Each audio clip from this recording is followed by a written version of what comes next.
Hello everyone, welcome to my channel. My name is Karina, I'm an English language trainer and an examiner. We'll be talking about how to accomplish the writing task in an examination.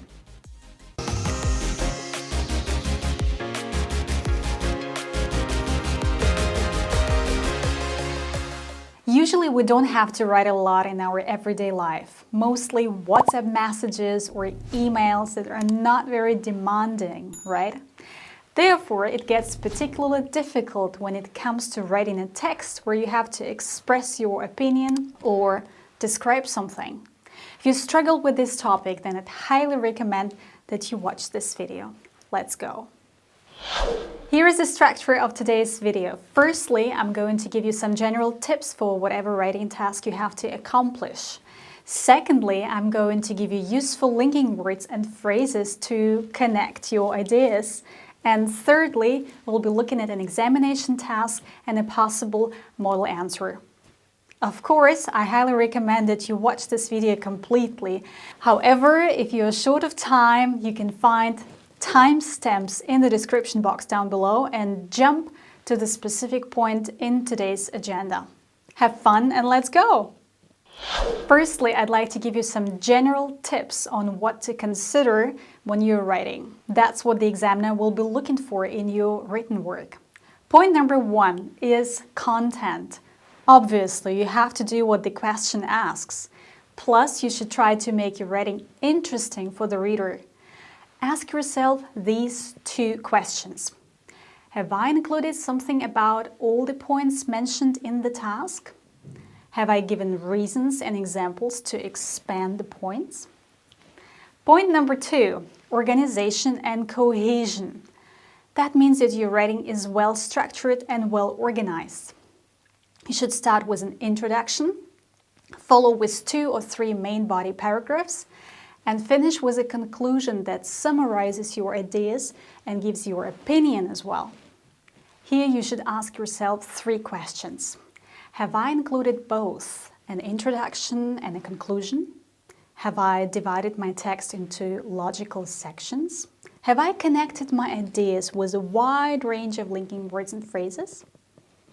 Point number 3, range of grammar and vocabulary. You should deliberately use a wide range of different grammatical structures to show that you know them well and can appropriately apply them. For this, I recommend to collect words on different topics in a separate file or a notebook and keep them in mind. For example, you can organize them in a list or in a mind map. Whatever method you like. You never know what question you'll be asked in the examination, so you have to be prepared for everything and anything.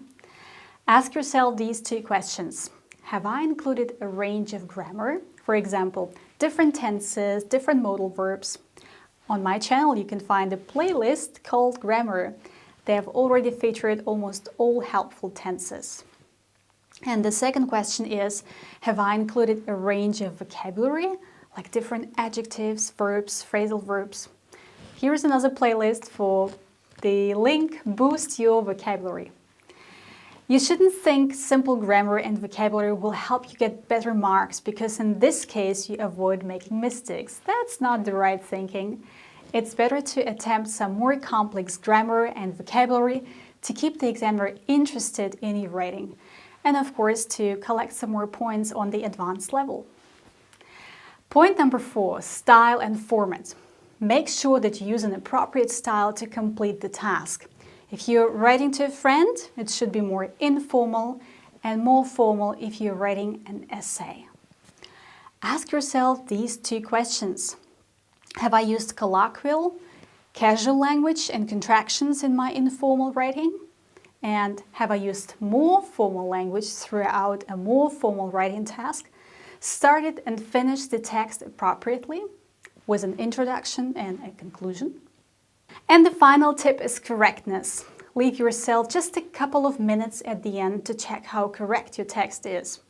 You might find some mistakes that you'd like to correct before handing in your rating. I'd recommend you to plan just 5 minutes for the review. It will give you a better feeling and might even let you get some extra points in the end. And now let's talk about some useful language that will make your writing sound more interesting and diversified. What language is helpful? To introduce different points and sequence them, you can use firstly, secondly, finally.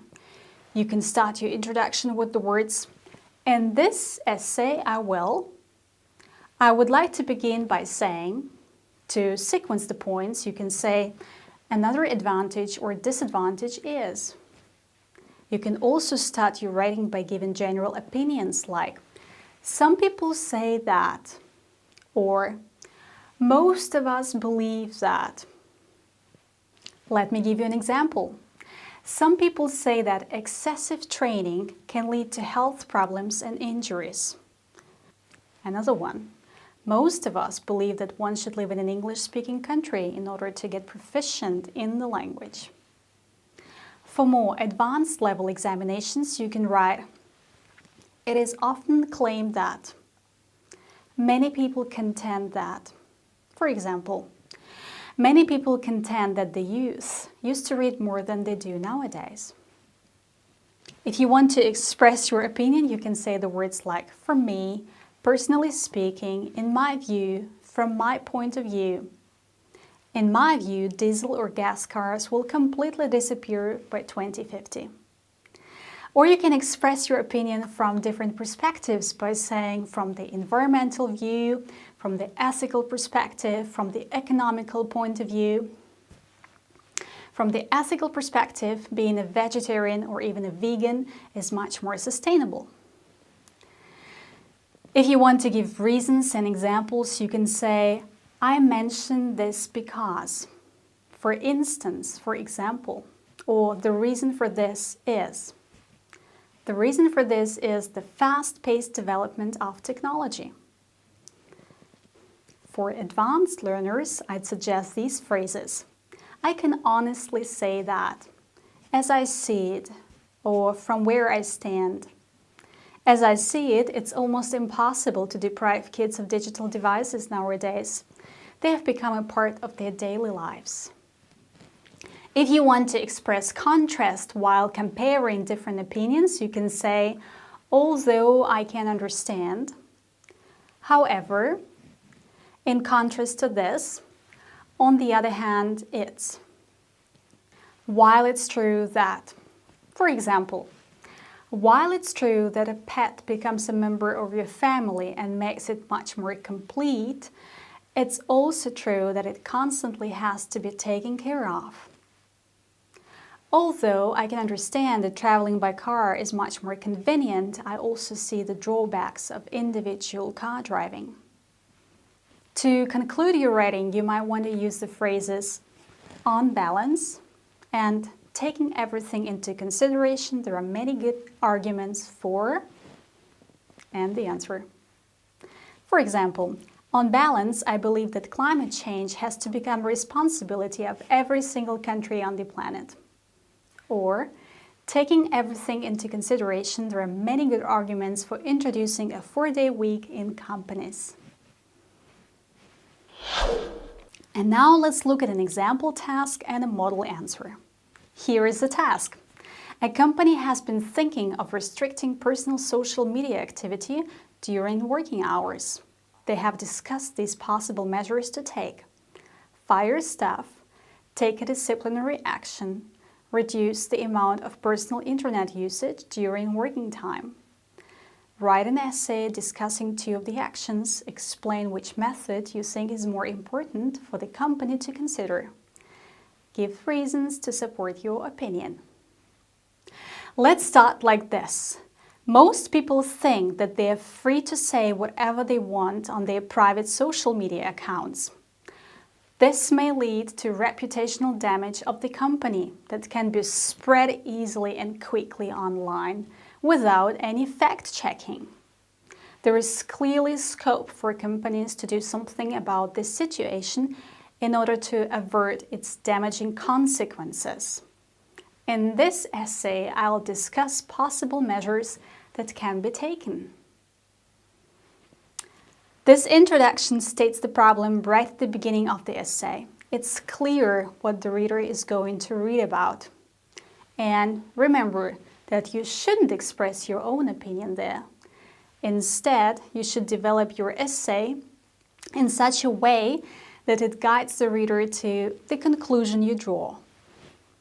And now let's move on to the main body of our text and discuss the measures we've mentioned in the introduction. The first of these is firing staff for inappropriate content on social media. There are some considerable reasons why employers should be entitled to monitor and dismiss staff for such behavior, provided it's done transparently and fairly. Taking into consideration that more and more businesses rely on digital sales and promotion, it's increasingly common for individuals to link their personal accounts to those of their employer. In case they start posting negative content, it can be spread quickly and harm the business. On the other hand, however, employees have the right to freedom of expression under law. Nevertheless, they are not absolute rights and can be limited in certain situations through a contract of employment. A second action could be to give someone a disciplinary action for social media comments related to work matters. We have to bear in mind that the number of people working from home has now increased. Therefore, their work-life balance has shifted towards their private life. In recent years, a large number of employees have been disciplined for their social media activity. Different reports on television and in newspapers can give evidence to this fact. Dismissal seems to be rare since most companies still value their staff and the resources that they provide. That was the main body of our text. Now we can express our opinion. In my view, companies should discipline their employees for inappropriate social media activities rather than rush towards dismissal. On the contrary, they should raise the awareness of their employees instead of gagging them from all personal expression. No one wants to live in a police state, right? And now it's time to come to a conclusion.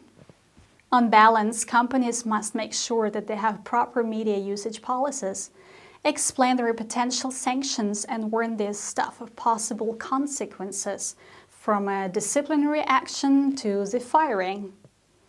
In general, all of us have to keep in mind that we should always think before we click the send button. That's it. That was the essay. I've tried to include different linking words and phrases for you to see how they work in practice. What's more, I included different grammatical structures and tried to use a wide range of vocabulary. How can you come up with better ideas for your writing? Try to read more and constantly stay up to date. It's necessary to understand different topics, be able to discuss them, and have your own opinion, even in your native language. Keep a diary of useful vocabulary on different topics. Collect the words. While writing, think how you can make your language sound more sophisticated.